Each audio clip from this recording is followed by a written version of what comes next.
Is that the yes. X39. Hold on a second. Getting on the Wi-Fi. There will be no voice to frame over it.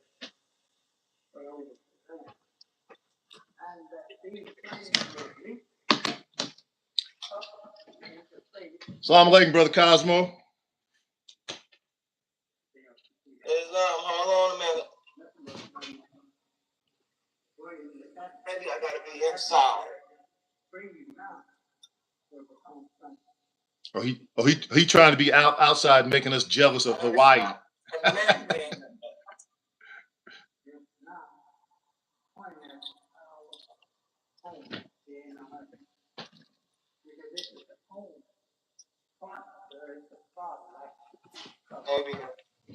Maybe I need to come inside. Yeah. We're about to go live with Brother Ron Brown and New Yorker's Perspective Talk Show. Those of you who are turning into my live, look up NYP Talk on YouTube so you can see the entire discussion with Brother Ron and Cosmo L of the United Moorish Science Temple of America. Look up NYP Talk on YouTube to see the full discussion, those of you who are tuning into my live.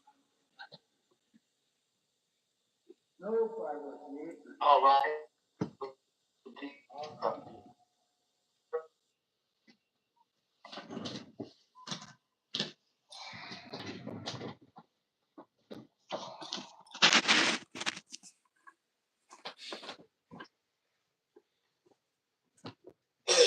Assalamu alaikum. Wa alaikum salam. So the Wi-Fi is a bit delayed. Oh, you said me? Yes, sir. Again, those of you who are tuning in with me on my YouTube, search for NYP Talk on YouTube so that you can tune into the full discussion.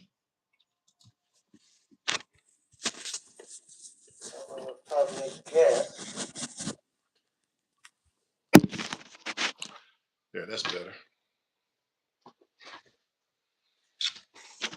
All right, what about now? It's better, but it's still a little off. All right, so I'm gonna go back out and I'm gonna come back in and see what happens. All right. Oh wait, that's good right there. Oh shit. Oh man.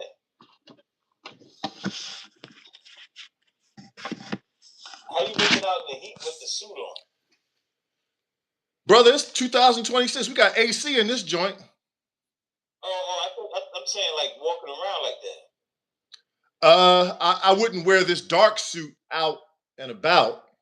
Oh, okay. But yeah, that's perfect. Yeah, you get a lighter colored suit and a small one with a smaller, thinner lining. Okay, you gotta tell me a little bit about that.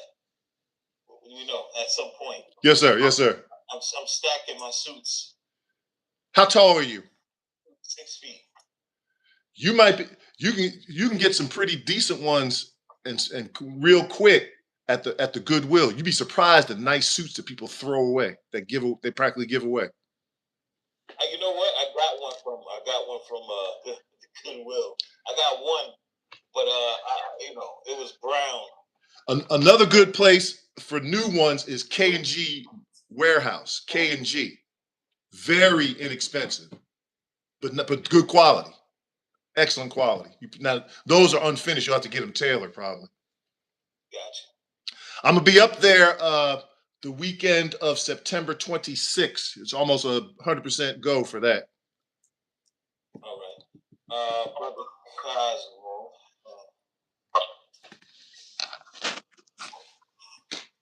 Oh man, the Wi-Fi is on. Those of you who are tuning into my live, I'm going to be going live with Brother Ron Brown and Cosmo L with the Moorish Science Temple of America for a discussion in a few minutes. Look up NYP Talk on YouTube so that you can tune in for the full discussion. NYP Talk on YouTube so that you can see myself, Brother Ron, and Cosmo L. Yeah, I was alerting my audience. I was alerting my audience where to go for the full discussion. All right, you guys rock and roll. Let's do it. Islam, can you see me all right? Yes, sir. All right, let's Islam. All right.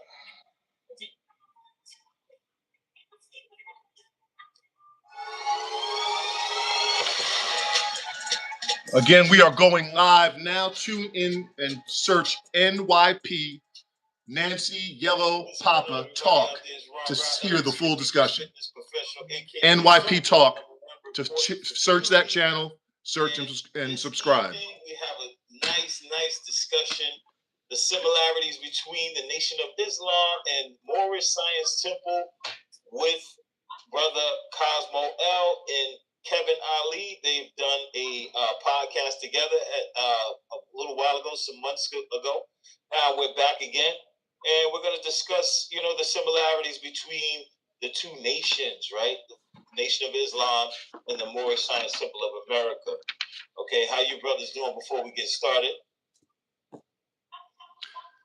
I'm doing fine, but Alhamdulillah, all is truly well, brothers.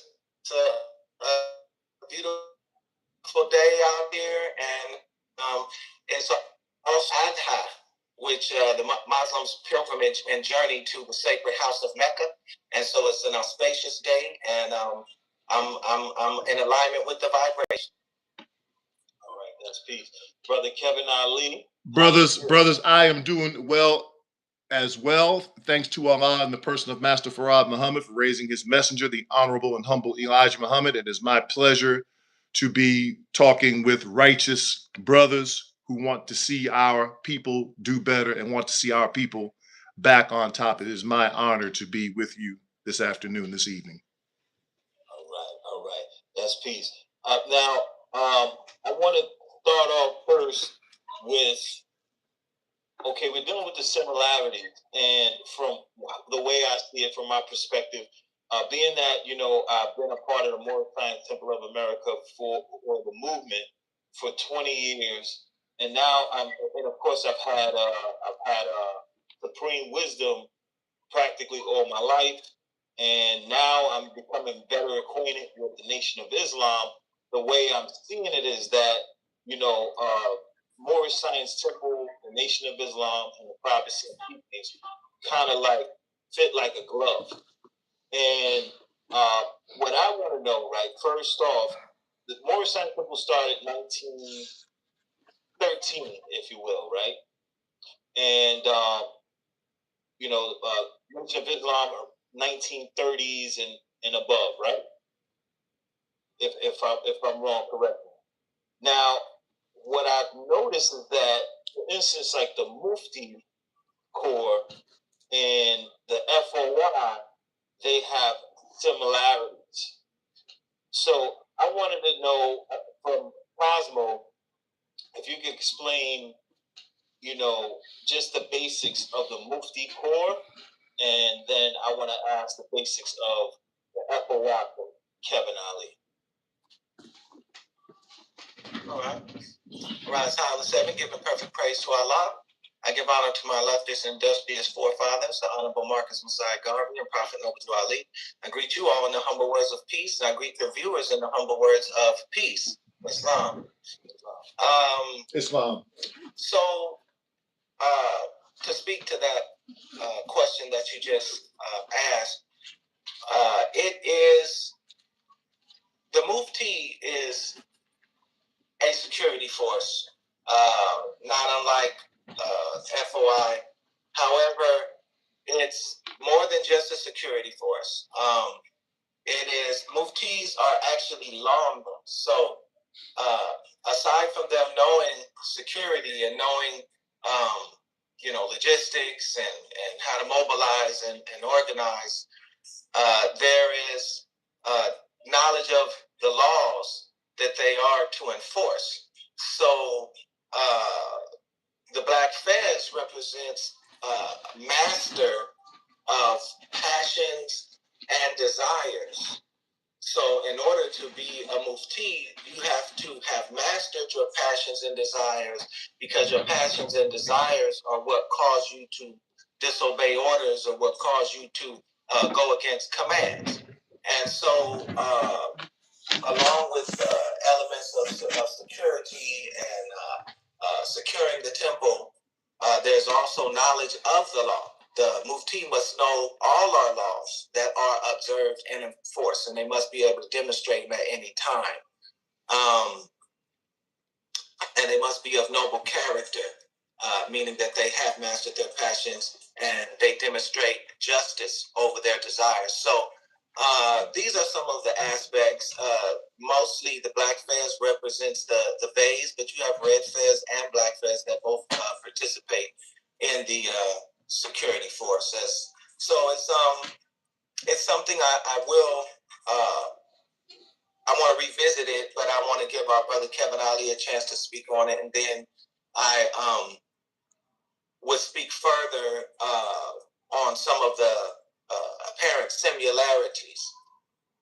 All right. I'm not aware of what the Mufti force is in the MSTA per se, other than what brother has shared generally, what you have shared generally in the past, Brother Ron. But I will say that the FOI in its apparent secular similarities would be that it is both a training for men.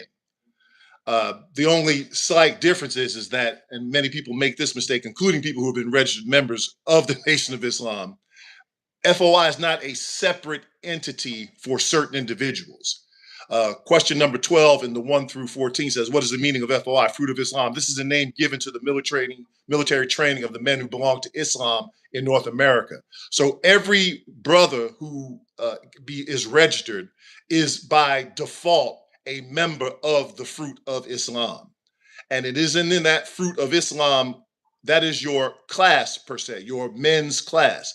That is where you learn your religion, the details of your religion, because the Sunday, Wednesday, and Friday lectures, the purpose of those are really to get the new convert, get the lost found to reclaim their own, where the people who have accepted and received their X, in other words, wrote their Dear Savior's letter, and then recited their student enrollment and actual facts, where they learn and where they are lectured to further to get a deeper understanding of Islam is in the Fruit of Islam class for the men. So every man is a member of the Fruit of Islam. Now, in that, as the brother was sharing, in the Mufti Corps, I guess there were different ranks or different positions, and those are signified by different colors of the fezes. Am I correct, brother? Similarly, in the Fruit of Islam, there are ranks in the Fruit of Islam. You have the private soldier, who is somebody who is new to the ranks and in the ranks. You also have a squad leader. A squad leader is higher in rank, and maybe a squad of 4 to 6 brothers is placed under his direction, and he is kind of their point man for questions in the chain of command. Above the squad leader then would be the lieutenant, and above the lieutenant would be the first lieutenant, and then above the first lieutenant would be the captain. And that is the hierarchy in the Fruit of Islam. Those are ranks that are bestowed upon members of the Fruit of Islam. And you can actually see those different ranks on the fezes that we wear, or on the wheel caps, if you will, that we wear. The lieutenant would have 2 stripes on his FOI uniform armband, 2 stripes, 1 star on either side of the fez where it says FOI. The captain would have 3 stripes on his arm, 2 stars on either side of the FOI. The minister has 1 stripe, but his fez or his cap is different because he would only have the star and crescent. That's how you can denote a minister. So so those are some of the similarities. It sounds like we both have a discipline and a military structure where training is given, because our people need to be trained. For sure. Islam. If I may.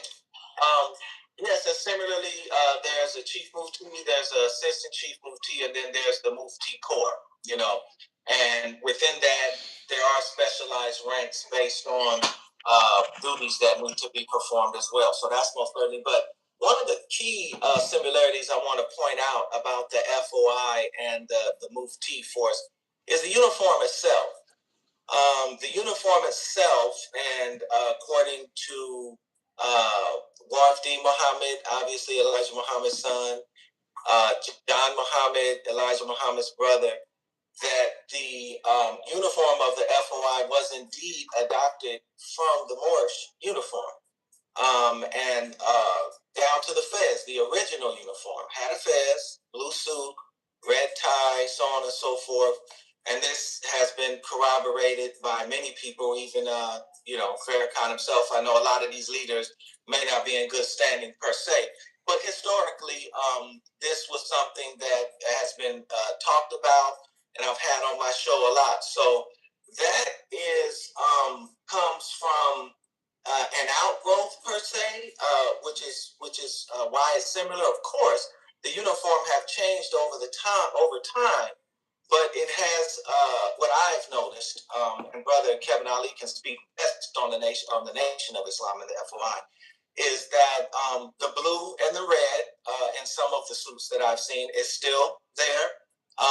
The fez, so to speak, albeit with the cap on it, is still there. So you can really see it's very reminiscent still. And when you see the Mufti Corps, mainly the officers, you'll see them in the suits, and you might see the still in the blue and the red and the white and the different colored fezzes. And then those that may not be officers may have on, in our case, khaki color uniform, which is the service uniform. So when we move out for actual service, we have the khaki color uniform. And when we are moving more in an officer capacity, it's going to be the blue and or gray. You might also see gray as well. And then, because temples have the ability to create customs, you might see some idiosyncrasies from temple to temple as well. All right. Kevin Ali, you have the floor. Yeah, well, I'm not sure where, I want to clear up a little bit of confusion. I'm not sure where Wallace Dean Muhammad or Supreme Minister John Muhammad or even Minister Farrakhan is getting that about the similarities of the uniform. There's two different uniforms in the fruit of Islam. One uniform is what I'm wearing right now. It's called Class A. That is a suit that you would get off of the rack of conservative style and color. White shirt that you see me wearing, FOI pin, tie. In the early days, it was a thin, straight tie. When they had the fight with the police in Los Angeles, one of the brothers got choked by the cop. So the messenger started saying, hey, let's get the clip-on bow ties for safety reasons. The other type of uniform is the FOI uniform. That's the one that looks like the military uniform that you've seen me wear several times on it. That uniform did not exist in 1930. It didn't exist in 31. It didn't exist in 35. It was not worn in 40, 45, 50.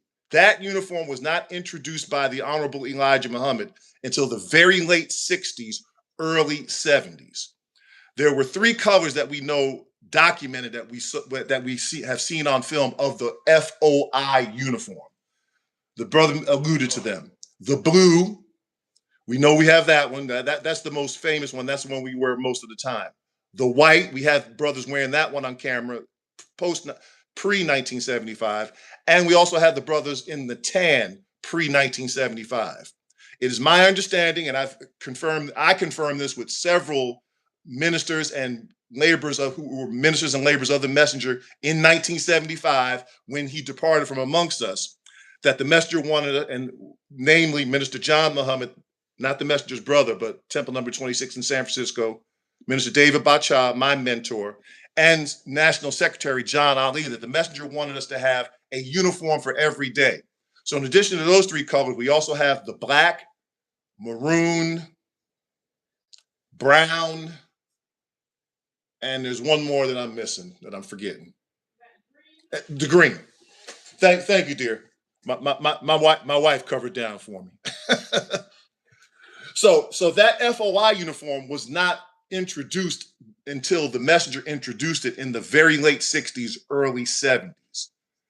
Prior to that, that uniform was not worn, did not exist. All you had was, you may have had brothers who were uniformed, like, okay, everybody wear a black suit today. Everybody wear a blue suit today. Everybody wear a tan suit today. That may have taken place in the 30s or 40s, but there was no FOI uniform at that time until late 60s, early 70s. Islam. I appreciate that, brother. Also, I had well, again, his brother was actually wearing the uniform when he was speaking on. Can I be heard? I hear a little feedback. It's chattering a little bit.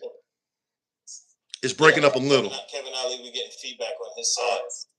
All right. So one thing I do know historically is that those of you who are watching right now on YouTube, search NYP Talk to see the full discussion. NYP Talk, and you can hear everyone. Yes, sir. All right.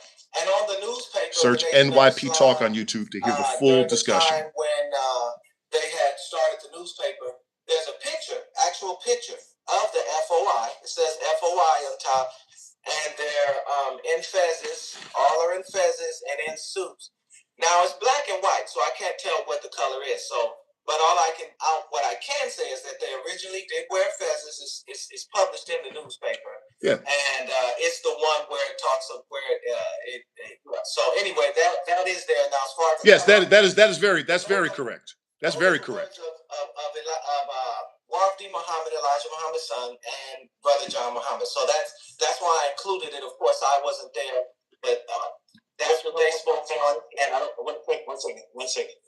Minister Kevin Ali, you might have to give me a signal to let me know when you want to take the thing off of mute, because I'm hearing feedback from your side because you're recording on your side.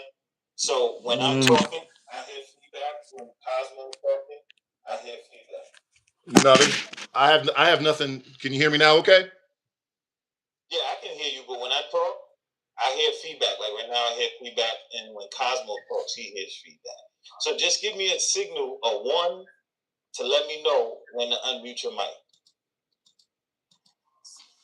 10-4. 10-4. All right. Islam. So basically what I was saying, if for those who couldn't hear because of the distortion, is that, again, that information comes from Wafdi Muhammad, the son of Elijah Muhammad, and the brother of Elijah Muhammad himself. However, there is a picture on the front of the original newspaper where you can see the FY and fezzes. So as far as the color, that's their words. As far as historically, you'll see that it is very reminiscent of the Moorish look with the fezzes and the suit. And so that's mainly what I'm referring to in relationship to the similarities. All right, you ready, Minister Kevin Ali? No, I'm good. Oh, okay. I was just making a point that that FOI uniform did not exist then. Yes, you're correct. They were wearing fezzes with the star and crescent on. That is definitely correct. That's historical. I'm just saying that they were wearing suits, store-bought suits, not the FOI uniform. Islam. Well, if you earlier what I said was it was suits, and that the uniform later changed and morphed into what it is today. I wasn't intending to say that the exact uniform that they're wearing now is what existed back then. I said that was an outgrowth of that original uniform, which was indeed suits. So you're 100% correct that the uniform as it exists today is not that uniform. Yes, they were suits, and it was the ministers who corroborated the color and said that it was a blue suit with a red tie and a white shirt and a red fez with a black tassel. Yes. Like the Moors. I would wear, like I would. I understand. Yeah, I understand. Two different uniforms. A suit, which I'm wearing a black suit, and yes, the brothers wore blues. I caught like half of what you said because I had to unmute you. So say what you said. Yes, a suit, a store-bought suit. I'm wearing a store-bought black suit. I could be very well right now be wearing a store-bought blue suit and then put the fez on. And yes, I would duplicate that uniform.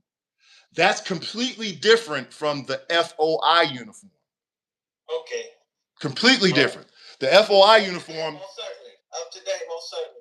No, not up to date. We have two different uniforms. We have what's called, what I'm wearing right now, Class A, and the FOI uniform, which I don't know if you have a picture of it, Brother Ron, where it'll have WFM right here, and it'll have two It'll have flags right on the epaulets. That's a completely different uniform from the Class A. Did the FOI, to make it clear, the FOI, you might mute, my brother. Okay.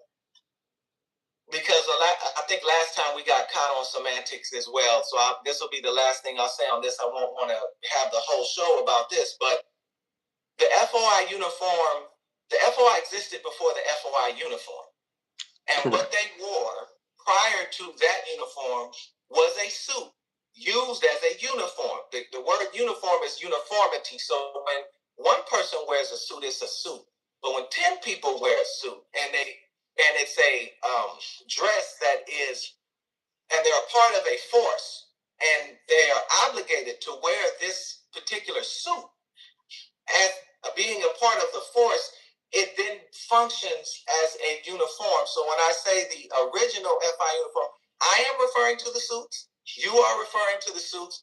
When I say uniform, I'm referring to the uniformity and wearing the same suit. Islam. I also want to add, just being the person who's been in both circles to some extent,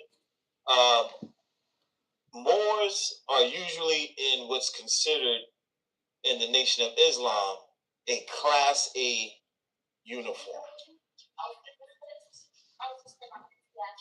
Moors are usually in a Class A. Whenever I've been around Moors, going to the temple, going to events, Class A. The only difference is Moors do wear bow ties, but you can change it up a little bit. It's not.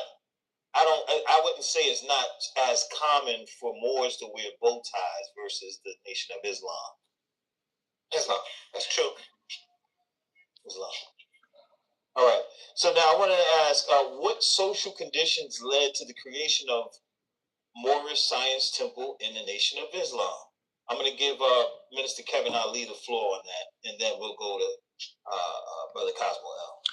Well, it's very clear from historical records that both movements emerged from a post-slavery or post-emancipation mindset. And early 1900s moved from an agrarian economy to an industrial economy. So most of the early adherents to both organizations, in particular the Moorish Science Temple of America, since it was earliest and first, were people who immigrated or moved from the South, people who came off of, or whose ancestors came off of plantations, or who came off of sharecropping and were looking for, quote unquote, a better life in the North as they heard that industry was being built and wanted to find that better life. And in the northern cities, particularly Chicago, Detroit, Cleveland, these were cities that were populated, of course, by the ancestors of Black people who came from the South. So there began to develop, because of the early influence of people like Father Divine and Sweet Daddy Grace, there became an interest in finding out more about the Blackness and about the collective ability that we could have as a people, and also to learn more additional skills that weren't developed in the South during an agrarian type economy. And now here we are in a northern burgeoning industrial economy. And so that natural desire for more, that natural desire to learn more about themselves was very attractive to many of the early adherents to both organizations.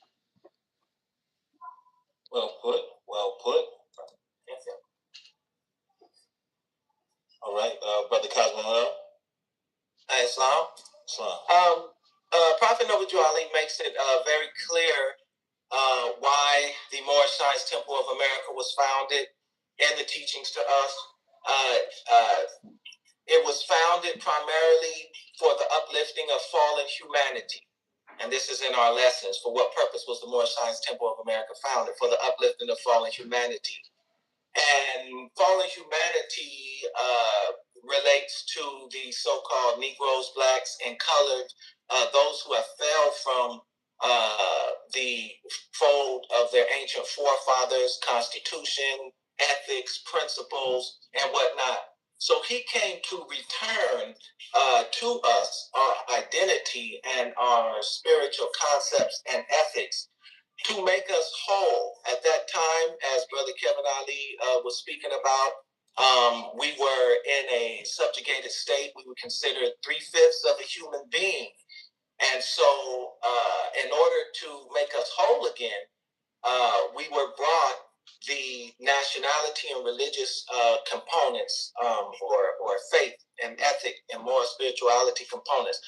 And so the main purpose was to uplift us from the grave, so to speak, in North America of Negro, Black, and Colored, the political death of Negro, Black, and Colored, because that is in their society, these terms represent that status politically. And so his goal was to return us back to a full state of human being by providing us with the two things that we were missing coming out of so-called slavery that everyone else had. And that was their knowledge of self, their nationality, and the knowledge that our forefathers were the founders of Islam and that this was our organic and historical faith. And so, in a nutshell, this is what Prophet Noble Ali came primarily to uplift our people and restore us back to a nation and put us back on the path to Allah.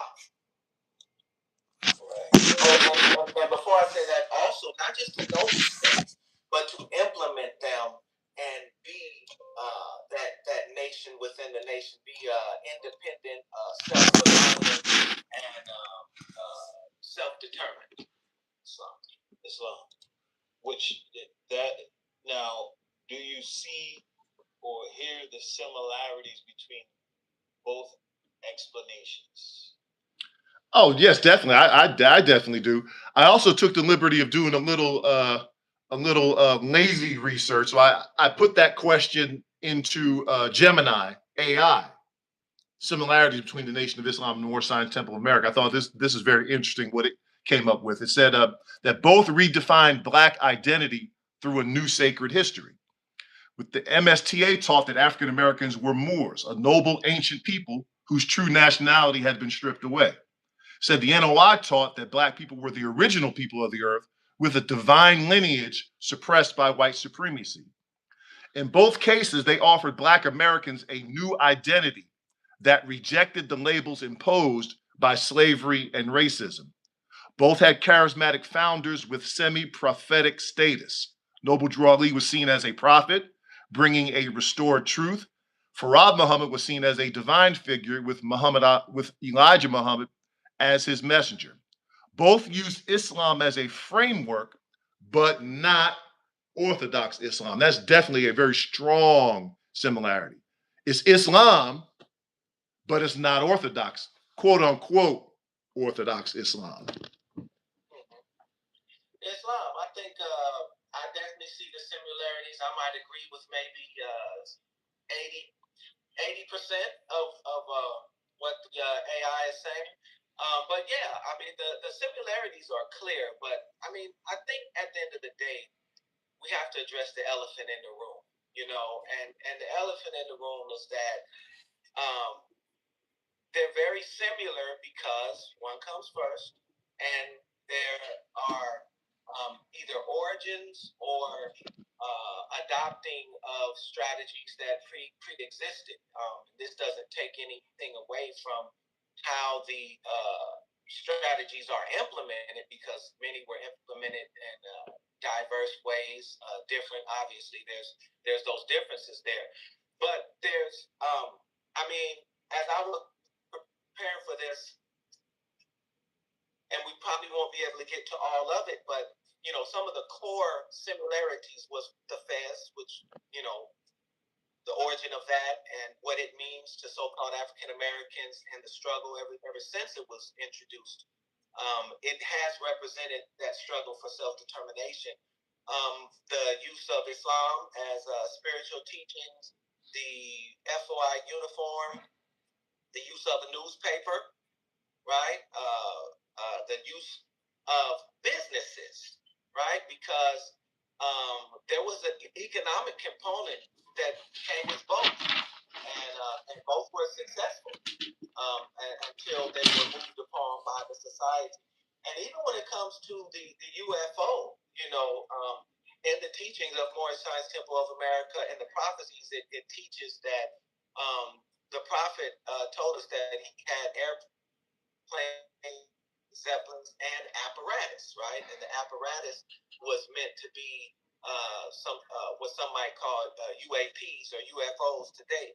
And then the prison ministry, so these are just a few things that I jotted down that were in movement, and then outgrowths of that movement came, and how it came varies. The doctrine on how it came varies from group to group, but the reality is that you can. It's like if I see a father here, and then I see a brother. I don't want to say a child, or because I'm not trying to make that. I'm just giving a allegory. It's not meant to be taken literally. I can see the features in that relative, put it like that, of this other relative because they're relatives. So I think what we need to get past is being afraid to be relatives, being afraid to, not that we are, but a lot of our people are afraid to be related to one another and acknowledge that relation. And I think that once we're able to acknowledge that relation and, realize it doesn't, because it is related, or because uncle came like this and brother came like this, that it doesn't take away from anyone else's movement, because all movements do that, grow and outgrow off of other movements. So Islam. So what do you say to that, Mr. Kevin Ali? Well, that sounds more like differences than it did sound like similarities. But I would say the idea that it was a copy. Well, I could present that same argument saying that the Nation of Islam copied off of the church. I could present that same argument that the Nation of Islam copied off of the Garvey movement. I could say that same thing, that the Nation of Islam copied off of Orthodox Islam. I mean, yes, everything has some type of base or center, but that doesn't mean that there were. Prison ministry. Christians were doing prison ministry prior to the Nation of Islam or the Moorish Science Temple of America. Did the Moorish Science Temple of America copy prison ministry off of the Christians? No, it's just an intelligent and logical place to go to get to our people, since our people were being incarcerated at a higher rate and for lesser crimes and given longer sentences than other people. As far as businesses, yes, the businesses were always used as a propagation tool. Same thing with the Messenger Muhammad and his educational system. The schools were used as a propagation tool, but that's nothing new. The Jews have been using their businesses for centuries as a propagation tool for their power, their influence, their belief, and their religion. Did the Nation of Islam and the Moorish Science Temple copy that technique off of the Jews? No, it's a logical outreach of where to reach people. You reach them where they are by providing them goods and services. It's just another, even Sweet Daddy Grace and Father Divine, they put together economic systems in the late teens and early 20s of America, and they were Christians. And they used those business systems as Christians to propagate Christianity by providing goods, services, businesses, and an economic base to outreach to people. And that was Christianity. So did the Moorish Science Temple of America and the Nation of Islam copy that? No, it just makes sense to reach people where they are. That doesn't take a rocket scientist to figure out how to do that. Islam, if I may, I didn't use the word copy, brother. I just want to make that clear. That's not what I was saying. I was saying an outgrowth. And there's nothing wrong with adopting methods. I mean, obviously methods were adopted. Like Christians don't wear feathers, and so the fez was definitely a Moorish American symbol, and it was adopted. There's nothing wrong with that. You got to realize that Elijah Muhammad, the messenger, he sent that Prophet Noble Ali to study him and to study Marcus Garvey. And in More Science Teachings, Noble Ali recognizes Marcus Garvey as a forerunner, right? And their concepts that nationality that were taught by Marcus Garvey, even though he used the word black, when you and Negro, when you read Marcus Garvey, he has statements like, you know, no, we'll never attain anything without nationhood, and that nationality helps to protect us from other nations, and so these concepts that the Prophet Noble Ali built on, they didn't. It didn't. He didn't do what he did in a vacuum. Nobody does. And so I just think there's this culture where um, we don't need it doesn't take anything away from us to give honor to those that came before us and the methods that they use. We can clearly see the adoption as far as prison ministry. Yes, this is true, but we're talking about Islamic prison ministry. There was no Islamic prison ministry, but the concept of prison ministry itself. But what I was referring to when I said the prison ministry, uh, based on the use of Islam as a spiritual teachings by the Honorable Elijah Muhammad, yes, I'm sure it was logical to go into the prisons. But the point being is that there's a group that had already paved the way and had already introduced a strategy for Islam for our people in this country. And so far as newspaper and whatnot, obviously, many people, groups have newspapers. I'm not saying that it was copied because it's a different name, but was it there some inspiration? For sure. And even if it was copied, it wouldn't be any problem with that because that's how things, that's how groups that come one after another evolve. So, but there are definitely stark similarities that other groups such as Christians, Buddhists, Hindus, and things do not have. And part of that comes from adopting Islam as a source of spiritual teachings, no doubt. But there are certain nuances and idiosyncrasies that are definitely origin in the Moorish Science Temple of America. And I don't see that as differences. I still see that as similarities. And I don't think it has to be a polarizing understanding or statement. And am I on? Yes, sir. And I think the feedback was because I had my speakers too loud, so I turned down the volume. But a point of information: there, under the Honorable Elijah Muhammad, there was no formal prison ministry. The messenger said that those in prison would teach each other. So there wasn't ministers going into prison under the Honorable Elijah Muhammad because number one, that is a security risk. You go inside that prison, anything can happen to you.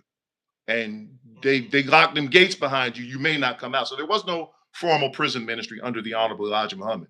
If a Muslim was put in prison for righteousness, his duty was, yes, to teach as best he could, as the messenger did when he was in prison for almost 5 years for quote unquote draft evasion during World War I. That's where he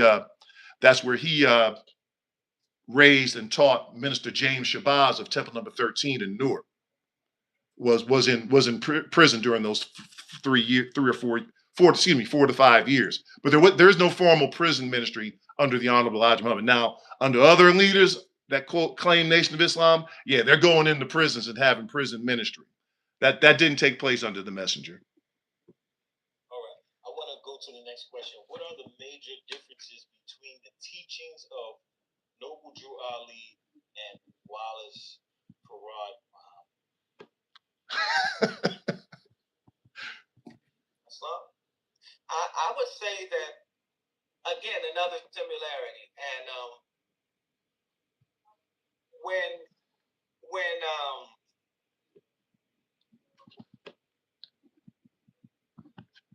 when when Farad Muhammad came onto the scene initially in the newspaper, it was referred to him as prophet, and so this is another similarity. Later, it became something else, and I'm sure, according to the Nation of Islam, that's by design. I'm merely just pointing out that initially it was prophet. So that's another similarity right there. In that self-same newspaper that I talked about with the Moors that have the feathers in it, you'll see the prophet on that newspaper. And so that it really is very similar because the newspaper of the Moors had prophets, so on and so forth. So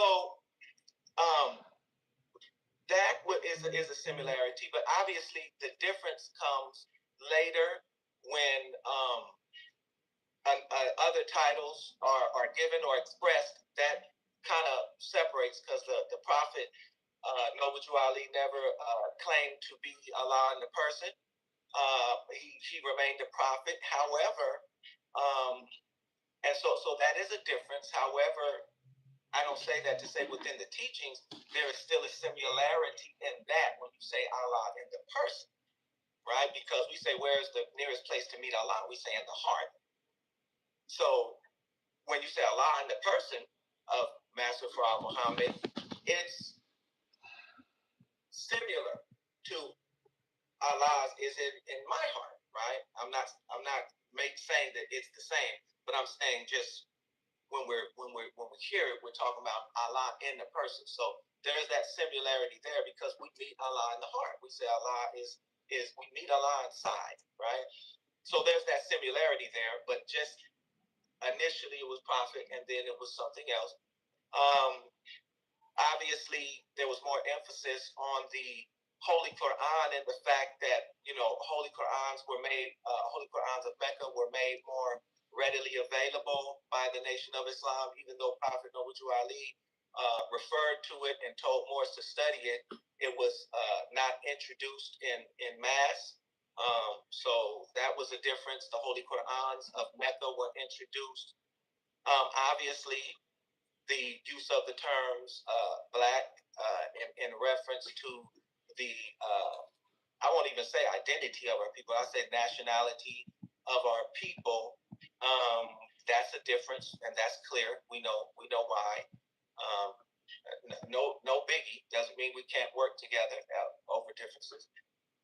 So you're gonna find those differences, but it's hard for me to find differences from where I'm at because if I look at things at a surface value, then I'm going to see more differences. But if I look at it in a more in-depth and understanding the symbolisms, even though the terminology may not be the same, the symbolisms that are used and the purpose and the goals that the movement is driven to, I don't see so many differences. I think there's really one major difference, and that's when it comes to nationality. I think everything else could be explained where ones would be able to see the correlation between it. And so that I think that's kind of where we're just at as far as nationality, only as in politics in North America, not going back into our ancient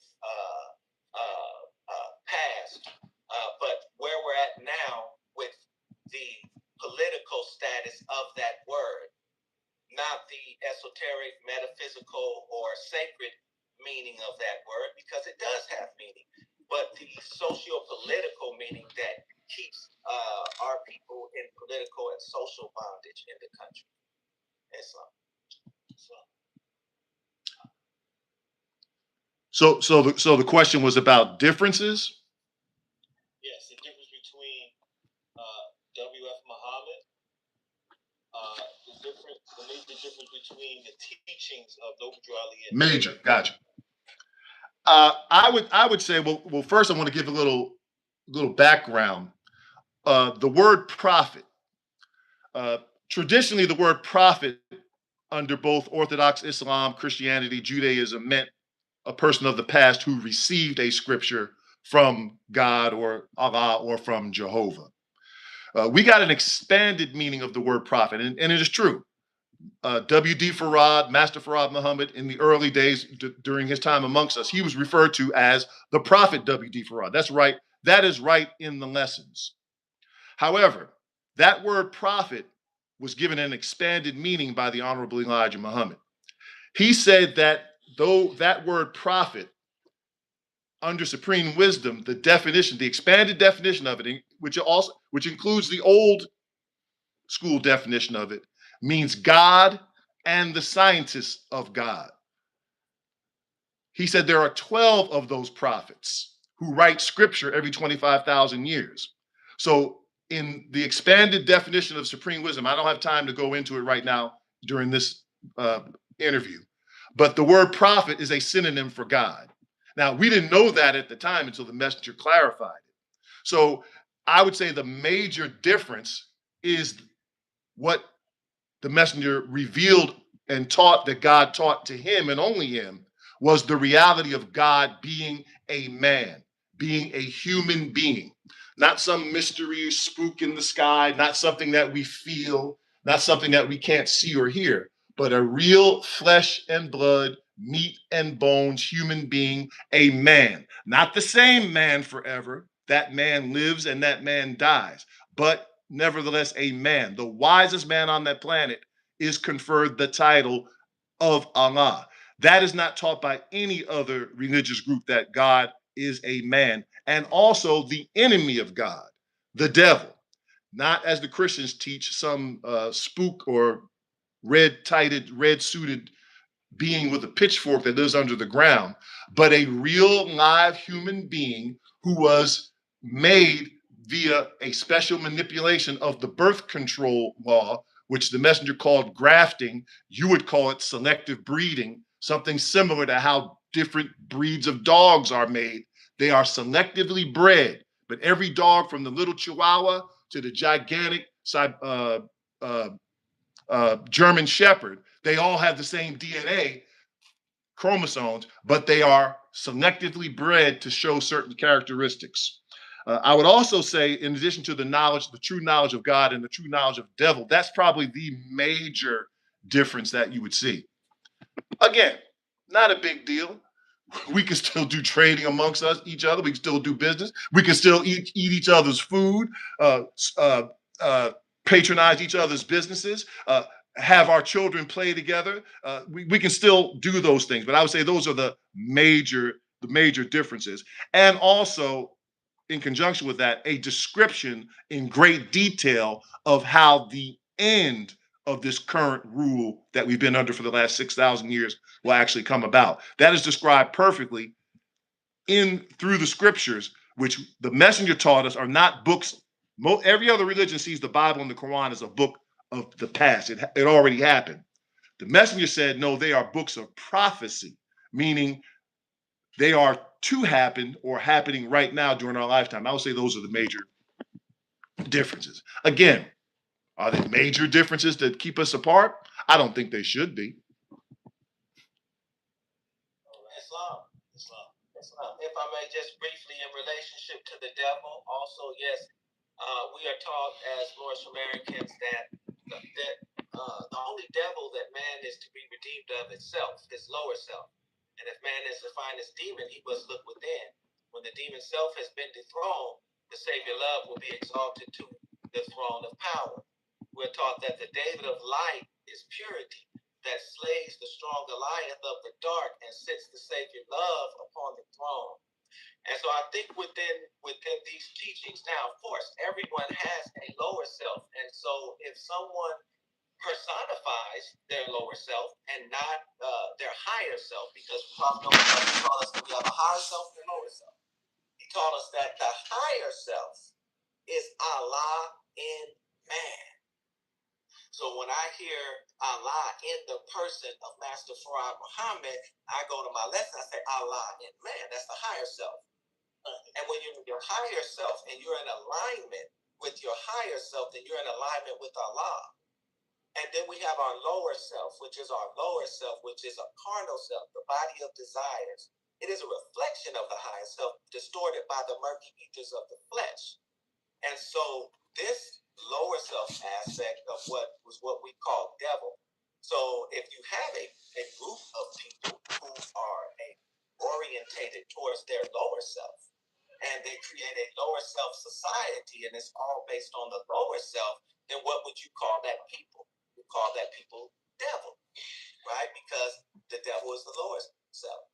So if someone creates a society of the higher self, right, then we would call them that people in alignment with Allah, because according to our teachings, there is only one Allah, the author, creator, governor, sustainer of the world, almighty, eternal, incomprehensible.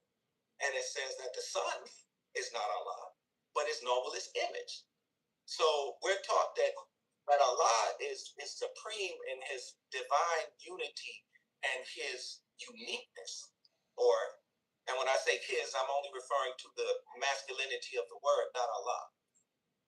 However, we have it within our ability and within ourselves to manifest the attributes of Allah. We are the seed, so within every seed holds the potencies of every attribute of the plant. And so this is how it is explained in Moorish science when it comes to the lower self and in line with lower self and the higher self. So within that, I hear what my brother is saying. However, we do not take it literally, that because according to the teachings of Islam, lam yalid wa lam yulad, he begets not, nor is he begotten. And that's universally around the globe from the Holy Quran. He begets not, nor is he begotten. So anything that goes through the birth process is a process that was established by the Creator for creation, and therefore separate from the Creator in the sense of saying that this is the creation and Creator can't be the same thing. But in that alignment with our higher self and understanding that ones can align with their lower self, I think this teaching is one of the greatest teachings of what Prophet Noble Ali brought, because it gives us the accountability for our own selves. Because before there was a so-called white devil, there's a black devil, because everything he learned from us.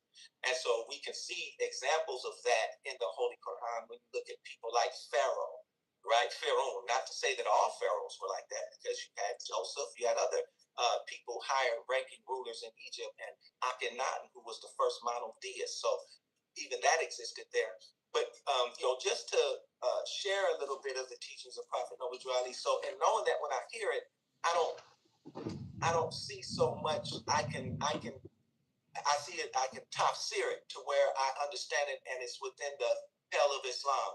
But just on a literal, materialistic level, yes, that is definitely a difference within the Nation of Islam and the Moorish Science Temple of America of teachings that Allah, God, is a man.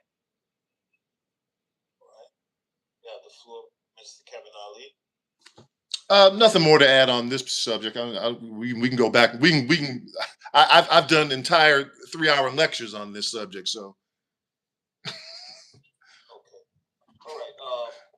Why is the concept of national? Okay. No, we discussed that in the prior podcast. How do members of each organization view their relationship to Africa, America, and the broader world? Let's just skip past saying members of each organization, because members' thoughts on this subject right here can vary. But if we talk about the overall teachings of each nation, how would you describe your relationship between Africa, America, and the broader world? I will give you the floor, Kevin Ali. Well, as soon as you asked that question, the first image that came to my mind was the image at the top of Muhammad Speaks, where the brothers are reaching across the world, reaching out to one another with open arms, as if to be received or to embrace one another. I see both of these teachings, the Moorish Science Temple of America and the Nation of Islam, as opening a door for us that had been shut due to numerous experiences, including the slavery experience. There's other experiences. Yes, yes, I know there were Black people here in America prior to slavery. I know that. But you should also know that there were people who were brought Black here in slavery as well. Both of those people were cut off from that origin. Currently, for lack of a better word, and so people know what we're talking about, we call it Africa now. The Honorable Elijah Muhammad and the God that he represents said the whole world used to be called Asia. But no problem, Africa, Asia, whatever you want to call it. It unites us back with our people because, again, Mr. Messenger Muhammad teaches us that Islam dignifies, whether it's Nation of Islam, Moorish Science Temple, even Orthodox Islam. It dignifies you and makes you acceptable to almost 2 to 3 billion more people than you would have been prior to that. We would not be acceptable amongst them, and they would not reach back to us across that globe while we're smoking dope, while we're drinking alcohol, while we're eating pig. Those arms are not open to us. But because of the work of Prophet Noble Drew Ali, the Honorable Elijah Muhammad, and even those in Orthodox Islam, now we are acceptable to a whole population of people who are our people. And we didn't even know that until these great leaders worked amongst us. So that relationship to Africa and the world is what Islam, regardless of who teaches it, opens up for our people, a whole new world, a whole new enterprise for us to engage in and find success in and a home and friendship in.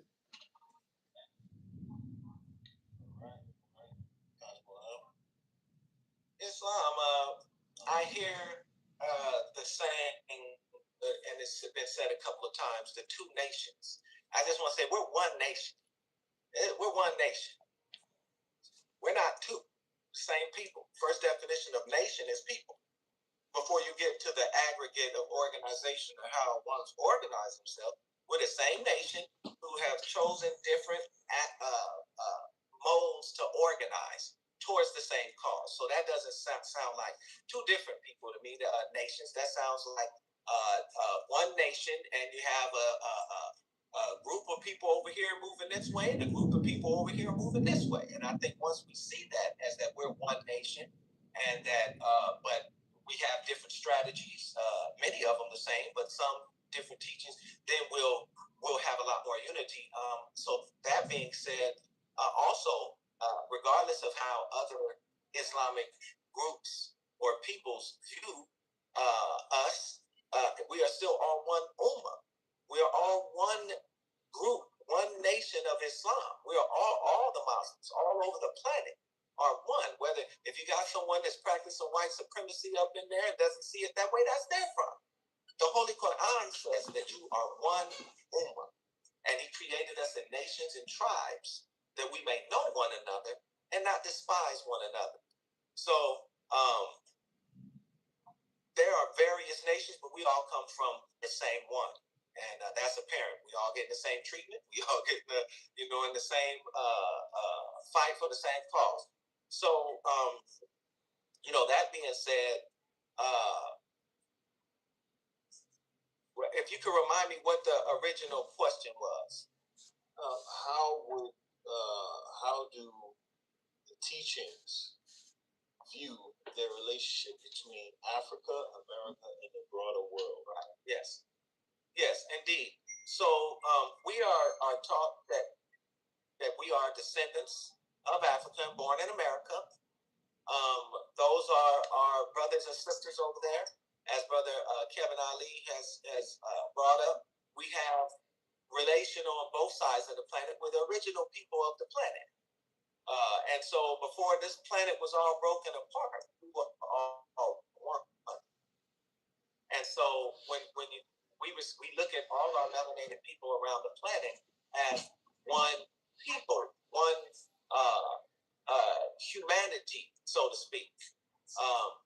Which we define in more science as Asiatic. because Africa is also Asia. So with we connect with Africa and also the broader Asiatic group of our melanated brothers and sisters. In our teachings, it is taught that there's only one race, the human race, and that the human race is divided into two formations, Asiatic and European. And so this is very important in determining the global outlook of a Moorish American, because your global outlook is designed to teach you who to collaborate with, be it socially, or economically, or whatever, medically. And so, but we acknowledge all our brothers and sisters, whether it be in Africa, Asia. I'm here in Hawaii, the original Kanaka here. If you look at the Melanesia, the root word of Melanesia is melanin. You know, we all, because we were all one people, we branched out all over the planet, and some of us were already in that area when the planet started breaking apart. And I'll say this lastly, however, we do see ourselves as a nation within a nation and with a nationality. And as a result of that, we teach that our brothers and sisters need to take their place in the affairs of men, not just know who they are, not just know about their nationality, but become a part of their nation by proclaiming their nationality, and then receive the rights, but also receive the responsibilities that go with that. Islam. Anything to add to that, Brother Kevin Ali? No, sir. All right. Where do the religious teachings of the two? I'm gonna reiterate this just to, you know what? Let's go into this. We kind of went over that already. Pardon me, I'm gonna grab some water real quick. 2 seconds. I'm listening. Okay. How have both organizations contributed to economic empowerment in Black communities? That's a good one. Minister Kevin Ali, you have the floor.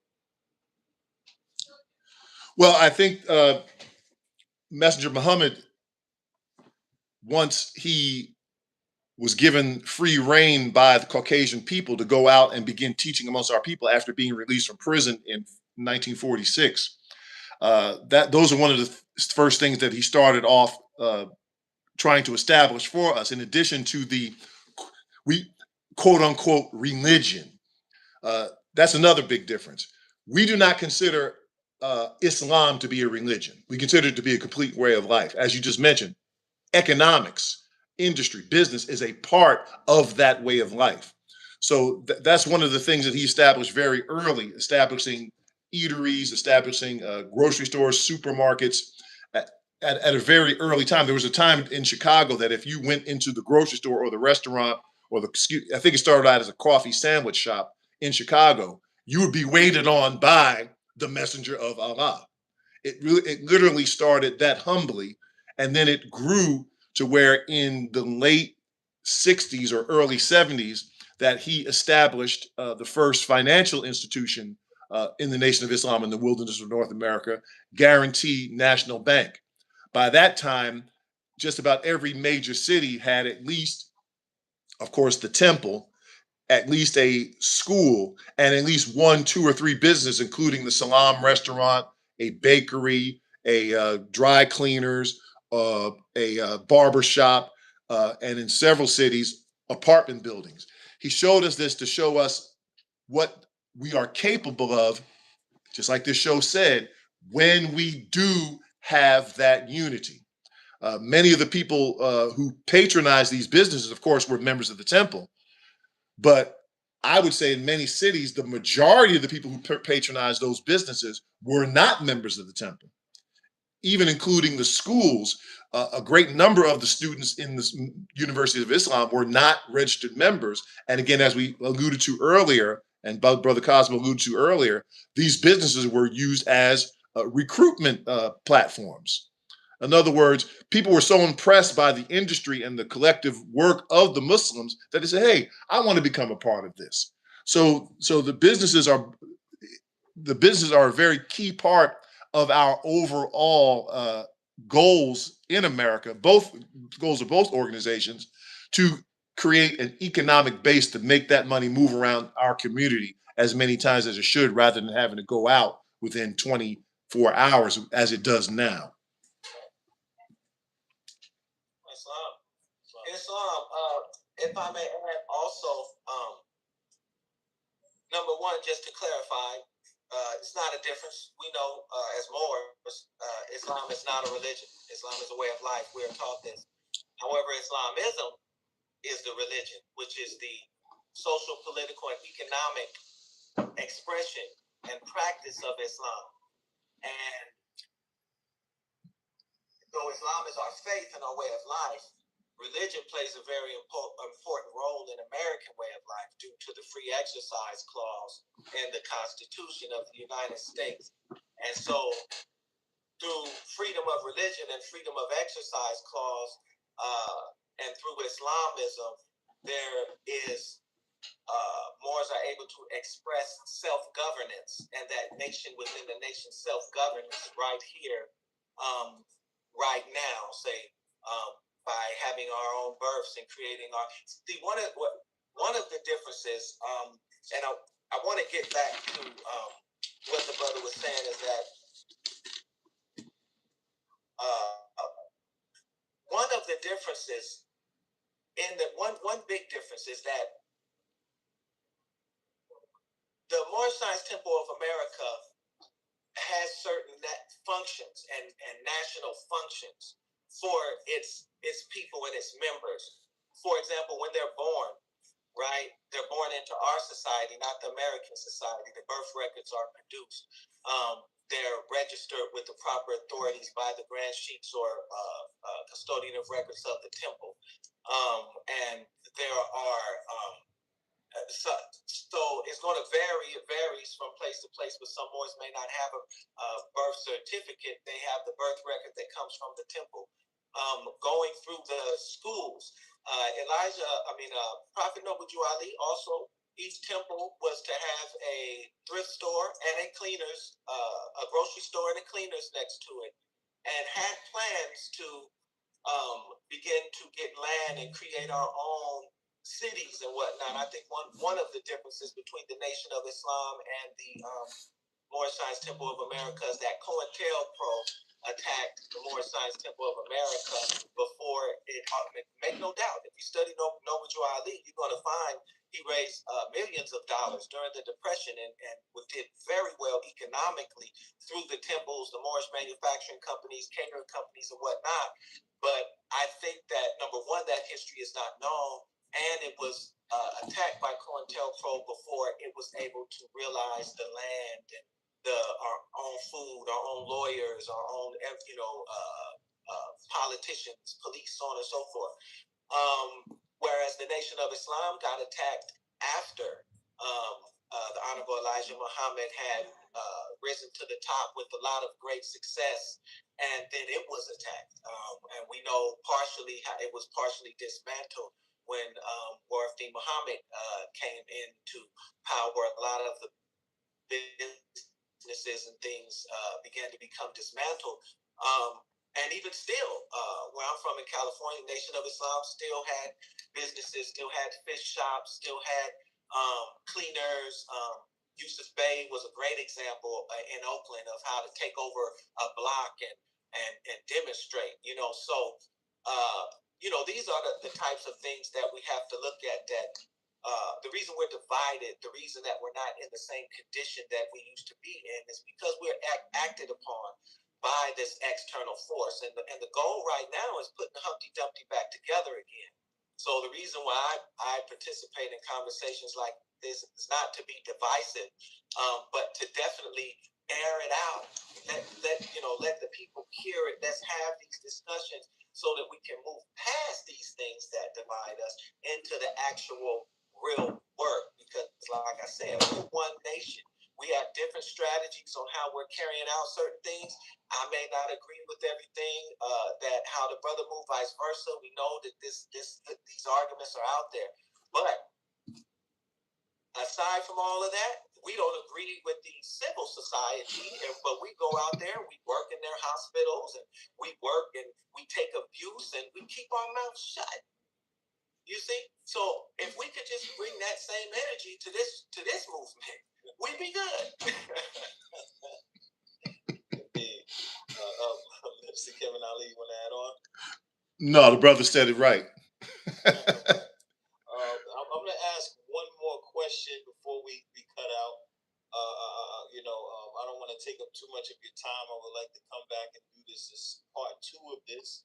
But I'm going to give you the last question. Well, there are a whole bunch of questions left, but we're going to go with this question right here. Save them for next time. Yeah, indeed. So, how have these movements addressed? Now, I love this one. Hold on.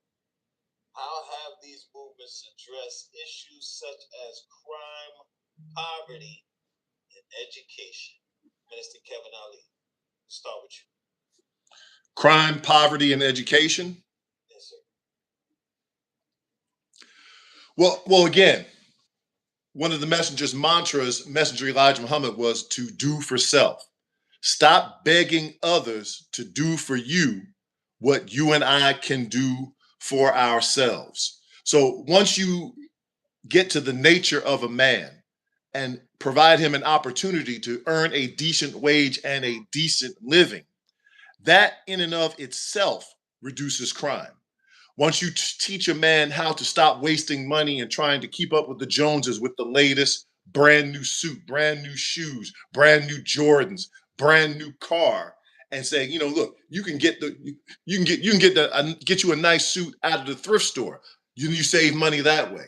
Once you get him to stop spending money on cigarettes, alcohol, illicit drugs, that's another means of saving. Okay, now you can take that money that he saved and begin to pool it, which Messenger Muhammad did, and I'm sure the Prophet Noble Drew Ali did as well, because they're both, for lack of a better word, recruiting from the same body of people. I don't think the members who joined the Moorish Science Temple of America were immune to drugs, alcohol, and smoking in the early 1910s and 1900s. So once you eliminate that, now you freed up a man's budget.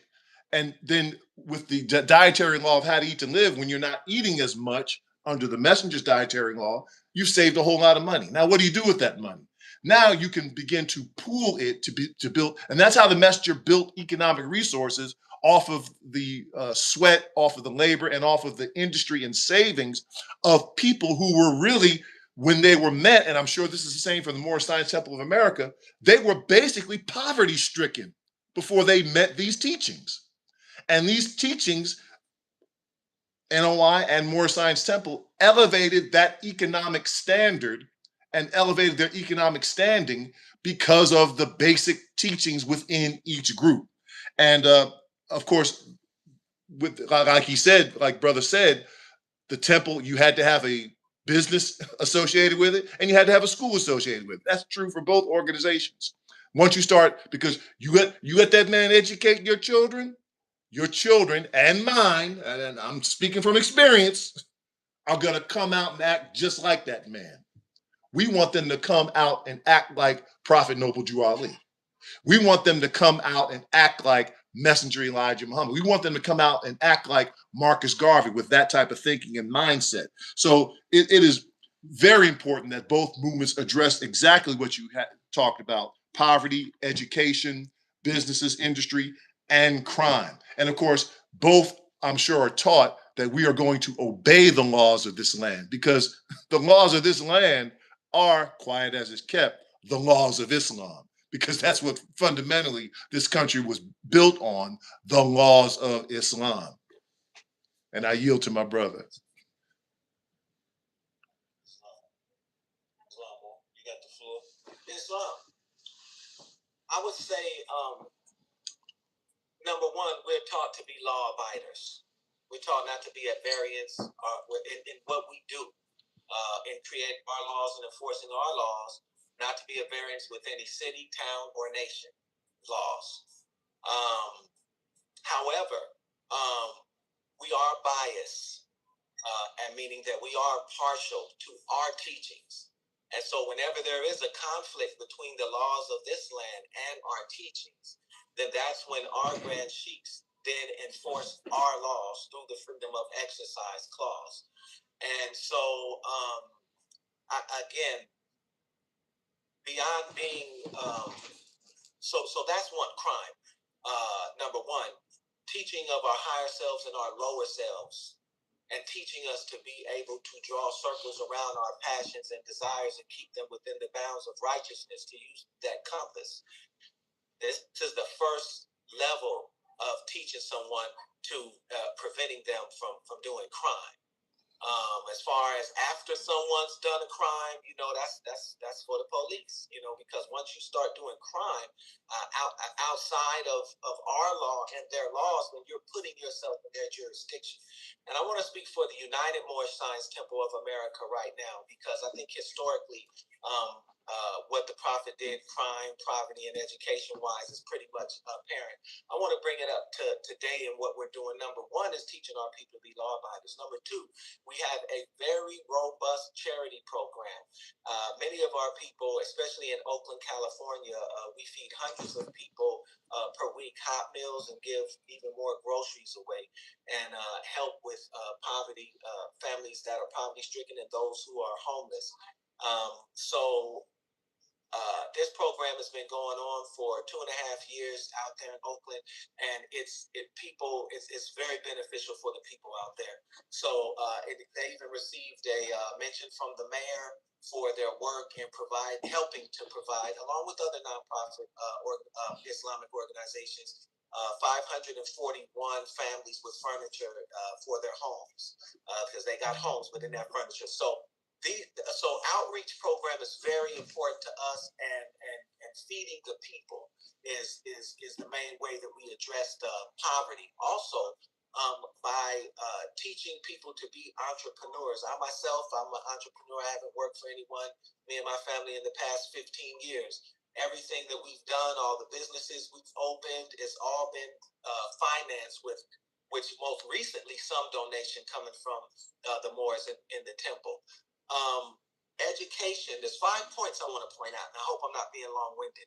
Birth. When you're birthed, you have to produce the documents that claims your child into your nation. Really, I mean, in reality, not philosophically. And if you let them give you the birth certificate, they hold the record, and so you just have a certificate. And so we create the record. They honor that we create the record. Number two, schools. We have our own schools, and within these schools, we teach our children. There's identity documents that come with that. There's IDs, there's report cards. Report cards are weaponized against our children every day. And this is something we need to really understand, the power of the report card. So being able to produce these documents and graduate them and send them to college and trade schools. You can do this through independent schools and religious schools. Number three, jobs. Trade school, taking care of them in education. And I'll just give you a real live example. When we got to the island, through our school, we sent our child to the construction program at the university, the college, which works with the university. When he graduated, his test from our academy was to build a cabin on the land, which he did. So trade, being able to use the schools to send our children to get different trades, and then those nation building skills that we need so we can build it physically. 2 more points, I'm almost finished. Next is the marriage obligation ceremony. The difference between getting your paper from them and getting your paper from your temple. And lastly, the death certificate and burial, which we don't have burial ground yet. But that is what we're working on, because a lot of our brothers and sisters are born Muslim and raised Muslim. And a lot of times their families take over, and now they're buried Christian, and so on and so forth.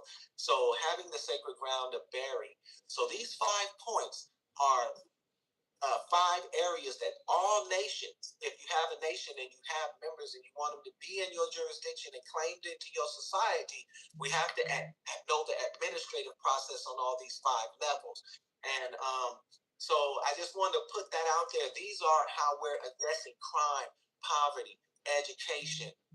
We have a 5-point national plan, and it has been implemented within the United Moorish Science Temple of America, and it's been running for a couple of years now. And we share all the information freely. You don't have to become a part of us to to get any knowledge or work with us or anything, because we're now sectarian. So, but I think that as we move forward, whether it be Moorish Science Temple of America or a Nation of Islam, these things are going to need to be addressed, because though the Nation of Islam have no birth record, even if you're born in a society and you have the birth certificates that come from them, there's nothing wrong with that.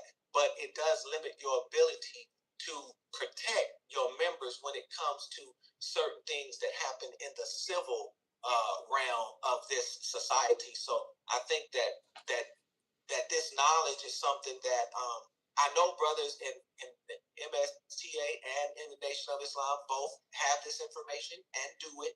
I'm not saying it's just solely ours, but if ones are not doing it and not implementing it in their structure, then now would be a good time, because as things progress, we're going to need clear jurisdiction of what nation they actually belong to. May I add something, because the brother may be thinking something and I didn't even think of it at that time. But in the Nation of Islam, we have the rules of Islam and the restrictive laws of Islam. So that is the first for the new member. That is the first assuasion to a criminal lifestyle. Is we have laws under the Nation of Islam that if you break those laws, it's legal under the laws of America.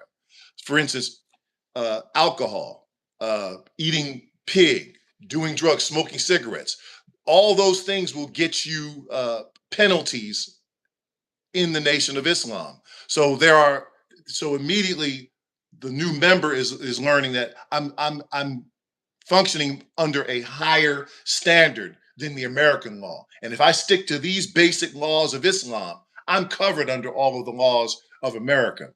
Even so far to the grooming standards. If you're out of the grooming standard, you have broken a law of Islam. Now, it's not dealt with severely, but you're just made aware of it. You're put in a class.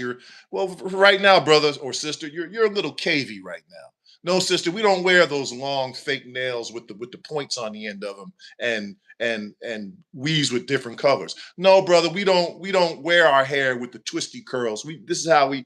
So in other words, the new member is learning that yes, there are laws that have to be followed, and if they follow those laws of Islam, they will be following the laws of the greater society as well. I can't think of too many laws of this land that conflict, because we're taught you are to follow the laws of this land, as the brother said, except where they conflict with your religion. I just can't think of any off the top of my head right now that conflict with our religion. I know they exist. Mr. Kevin Ali, you can correct me if I'm wrong. However, from what I know, in the Moorish Science Temple of America, I'm going to start there. The Moorish Science Temple of America, when you become a member, you are recorded by the temple. Your name, you bring a family, with whoever's there. When you get a nationality card, your name is recorded in the books. Right? Now, in the Nation of Islam, isn't that done in the Nation of Islam? Yes, under the Honorable Elijah Muhammad, the new believing brother or sister, their letter was sent to Chicago. It was approved locally, then sent to Chicago, and their name was recorded on what is called the Lamb Book of Life. That's when the messenger was physically present amongst us. And so, yes, there was that quote unquote registration process. In the early days, especially under the Prophet W.D. Farad, you will see something very similar. Here's another similarity, a nationality card, if you will.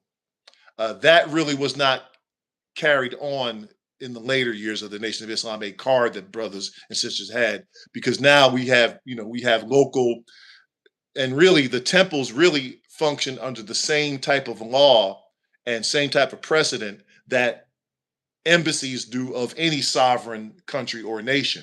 And those embassies of sovereign nations are protected and defended as sovereign land of those nations, even though they're in America. Same thing was done with the temples under the Messenger Elijah Muhammad. Authorities were not allowed into those temples. They were sovereign. Police authority was not recognized there. That was sovereign to us. And there were many battles that were fought and several brothers who died over those battles of protecting that sovereign land. But yes, uh, crime, if you follow the laws of Islam, then crime is automatically reduced under the laws of the Caucasian or the American people. Islam, just real quick. Well, I forgot the nationality card. Another similarity right there. That's what I just said. Yeah, I know you just said that. I'm just saying I forgot that part. I had it written down, but yes, that indeed was definitely another similarity right there between. I would also like to say that. See, brother, I'm not afraid of nothing. I said it first. I know this. I know you said it first, but I was reiterating it. I didn't miss you hearing. I didn't miss hearing it from you. I was reiterating it, saying yes, the nationality card was another similarity. So, I mean, at the end of the day, the teachings. I just want to reiterate the teachings. Whether it be from Nation of Islam, MSTA, they have a power. They have power to reform people's lives and make them better people. The thing with nationality and with the Moorish Science Temple of America is the paperwork is important that goes along with some of these processes, because you mentioned that the name is written in the book, and it is written in the book of life, but we also take measures to send it to every department that it needs to know within their society who has been born into our society. And so that when issues arise administratively between us and them, then they're already put on notice and they know who's within our jurisdiction. So they do go into the book of life, but they are recorded at the county, and they are sent to various departments. All right, check. On that note, thank you, brothers, for coming out this evening. I really appreciate you. We would, I want to say, would like to come back for part 2. I mean, I'm suggesting that'll be peace. I guess we'll talk about that at another point. You have the floor if you want to close out with the message or promotion, whatever. Minister Kevin Ali, I'll start with you. Just want to thank the brother Cosmo and you, brother Ron, for inviting us on to this program to share what we have learned from the Honorable Elijah Muhammad, and to discuss our great Black leaders like Noble Drew Ali, like Marcus Garvey, and like the Honorable Elijah Muhammad. I'm very, very grateful for that. You can follow me on all my social medias, Kevin Ali, YouTube, Instagram, Snapchat, Facebook. What's the other one where the kids do the dances now? TikTok. You can follow all on that. We are very excited to share with you what we've learned from the Honorable Elijah Muhammad, and we believe that it is a solution to the problems that plague our people, which will continue to get worse and worse and worse, because as we see, the current society cannot solve its own problems. So we definitely cannot rely on them to solve our issues that we can solve for ourselves. Thank you.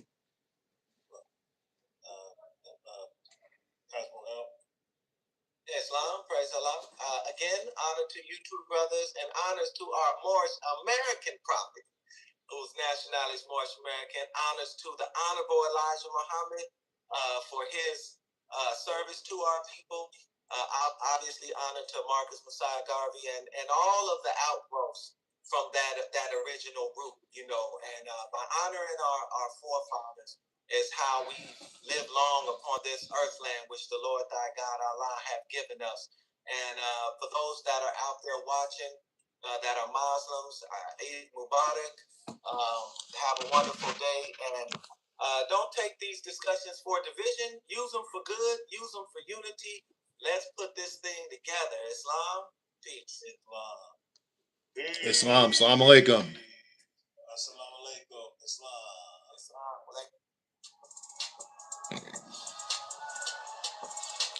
Thank you for those who have been listening live on my channel. For the replay and to hear the full discussion, search for NYP Talk. That's New Yorkers Perspective Talk.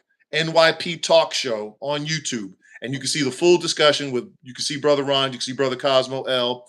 Like and subscribe to that NYP Talk YouTube page and continue to follow us, and we will continue to share with you more information from the teachings of the Honorable Elijah Muhammad. I believe we are going to go live again tonight talking about one of our businesses again tonight, probably in the next 30 minutes to an hour, talking about the light therapy patches that are doing phenomenal things around the country, phenomenal things around the world, and a way to establish not only better health, but a better cooperative and collective economics. So thank you for tuning in. Thank you for listening. Make sure you like and subscribe and search for NYP Talk to see the full discussion if you were tuning into my show.